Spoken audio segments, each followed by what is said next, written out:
What's up, fight fans? This is Kurt DeVille with Counterpunch Boxing News. And of course, I have some new news for you. Well, the new news sounds like some of the same old news.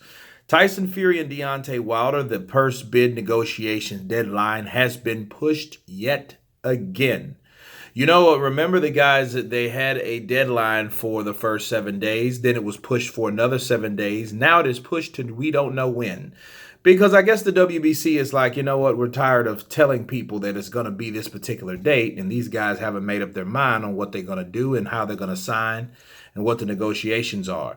But they assured the WBC, they assured Mauricio Sulaiman that they are still in good standing and they have a positive, they look like it's going to reach a positive gold.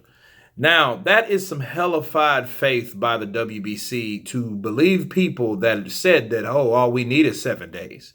Because if you knew you needed more time to get this done, why didn't you just say so? Now the WBC is allowing you not even 7 days, but they haven't even gave you a set amount. So I guess they're like, hey, whenever you decide to make it, make it.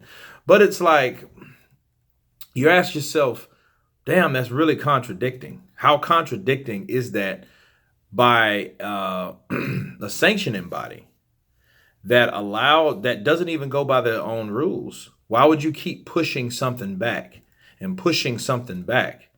It just sounds contradicting. You got to have a standard to a particular thing, because it's like this. It just shows more shadiness of the WBC. Sure, they've ordered Dominic Breazeale to fight Dillian Whyte because they fucked up anyway. They know that fight should have been made. Well, in fact, Dillian Whyte shouldn't even have to fight Dominic Breazeale in a perfect world if they hadn't made that mistake of making some kind of weird, shady way, making Dominic Breazeale the mandatory for Deontay Wilder.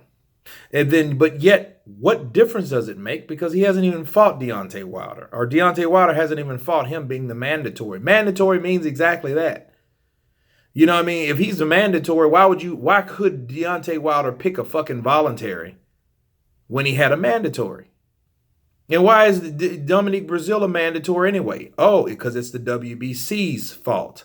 Now they're trying to clean it up and make these two guys fight now after they see, But my question is, why are they trying to do that now? Of all times, why didn't they do that 6 months ago? You know what I'm saying? That doesn't make sense to me. But back to this particular fight. Last year, it reminds me of last year. Because what it is, you had two sides. You had Team Fury, you had Team Wilder, right? Both of these guys were in agreement, supposedly, on how difficult it is to deal with Eddie Hearn and Anthony Joshua with Team Joshua. Oh, they think it's all about them, and they don't want to make the fight, and they don't know how to negotiate right. They're not fair with negotiations. And what was the narrative? Okay, the story that they told is, oh, everything was so smoothly. I never met no other person, no other group of people that were that understanding, and everything went so smooth. And this will be done in a week, but it didn't. They pushed that shit for 6 weeks, maybe 7. Okay, 6.5, 7 weeks. It took them to make that fight, and I'm like, well, why? Why did it take that long? Well, let me counterpunch it. Maybe, just maybe, things have to be sorted out if you really want fights to get made. Okay? See, what we're seeing here with these guys asking for more time with the WBC, okay? They're asking that, and the WBC is allowing them, but that's not their problem. That's the WBC's. But obviously, if they're asking for more time, they are in negotiations. They are still negotiating. Okay, so that means they anticipate this fight to eventually get made. You see that shit with Joshua and Wilder last year? It seems like to me, the more you look at these fights and the more people fight for certain fights to get made versus the other ones where you don't even return emails. You don't return calls. You don't even want to talk to the other party. That is strange to me. You know, if you guys seen my Paula Malignaggi video where he talked about Tyson Fury being better than Anthony Joshua, you know, Paulie did make a good and valid point. Paulie was simply, hey, you know, it's a lot of things that are not said that we don't hear anything about, us being civilians or being fans or whatever that goes on. But you know what, Paulie? You're right. But also, Paulie, it's a lot of things that we do. And we're not stupid people. If you're a free thinker and you can think for yourself and you're not on someone's bandwagon or riding someone's nuts, you can clearly see that Tyson Fury and Deontay Wilder, regardless of how much they claim to have these negotiations running smooth, they don't. It's a lie. The first fight, it took time, just like this time it takes time. You're forcing the WBC for more time twice. So that tells you everything ain't running smooth like you guys claim it is between your two camps. You two camps still have to have some ironing out. That's why they need more time. That's why the WBC just said, hell, man, we ain't going to even give people a deadline because we tired of lying to people. And it makes sense. Why would you tell someone, oh, we need another week. Oh, it's positive negotiations going on. We just have a couple things we need to iron out and all this, that, and the other. And then 7 days goes by and then you say, oh, well, we need more time because it makes the WBC look like some weak fools. It makes them look like they have no power because they're not upholding anything. Okay? It's just the two camps saying, motherfuckers, we need more time, so you're going to give it to us. Thank you and goodbye. We'll call you when we need you. That's what it seems like to me.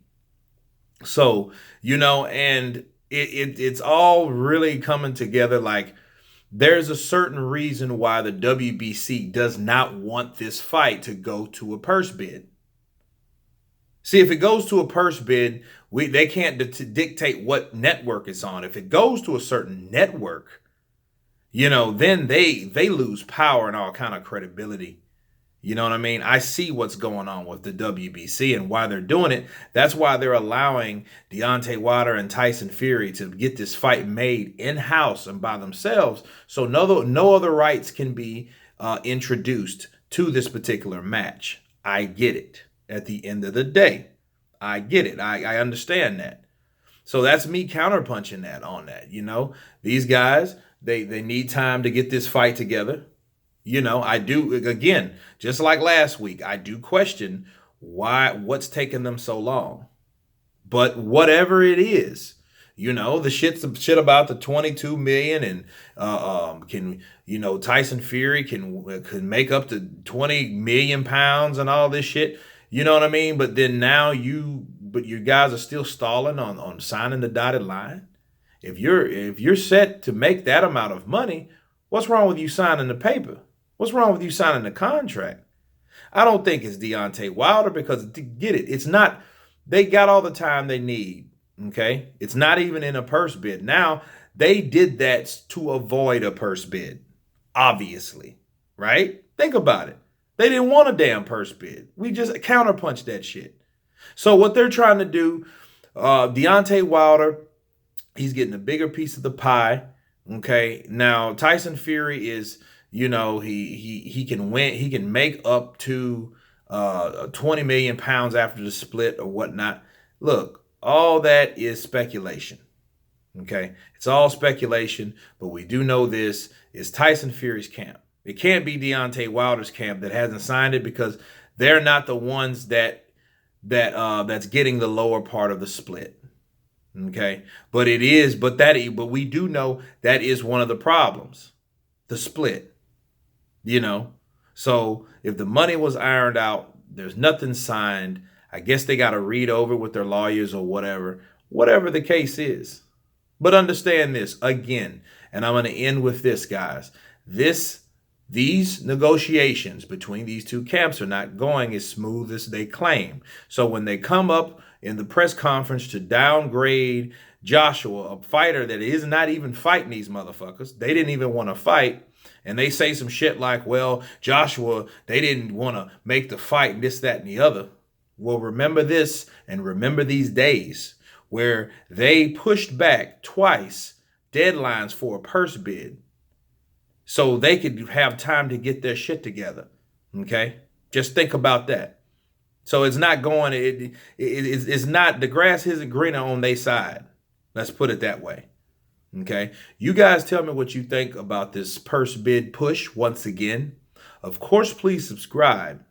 And you guys been counterpunched. Peace.